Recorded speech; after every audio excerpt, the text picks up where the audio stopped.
መዝሙረ ዳዊት ምዕራፍ 10 አቤቱ ለምን ርቀህ ቆምክ?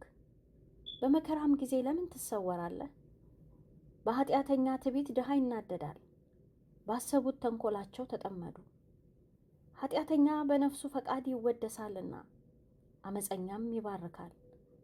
ኃጢአተኛ እግዚአብሔርን አበሳጨው፣ እንደ ቁጣውን ብዛት አይመራመረውም። በእርሱ ፊት እግዚአብሔር የለም።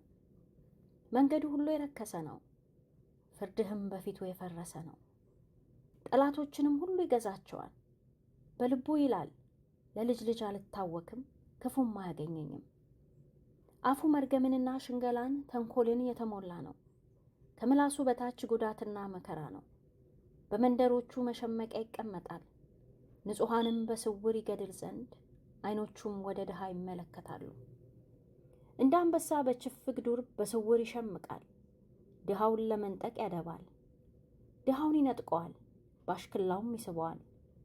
ድሃ ይዋረዳል፣ ይጎብጣል፣ በኃያላኑም እጅ ይወድቃል። በልቡም ይላል፣ እግዚአብሔር ረስቶኛል፣ ፈጽሞም እንዳያይ ፊቱን ሰወረ። አቤቱ አምላክ ሆይ ተነስ፣ እጅህም ከፍ ከፍ ትበል፣ ድሆችን አትርሳ። ኃጢአተኛ ስለምን እግዚአብሔርን አስቆጣው? በልቡ አይመራመረኝም ይላልና።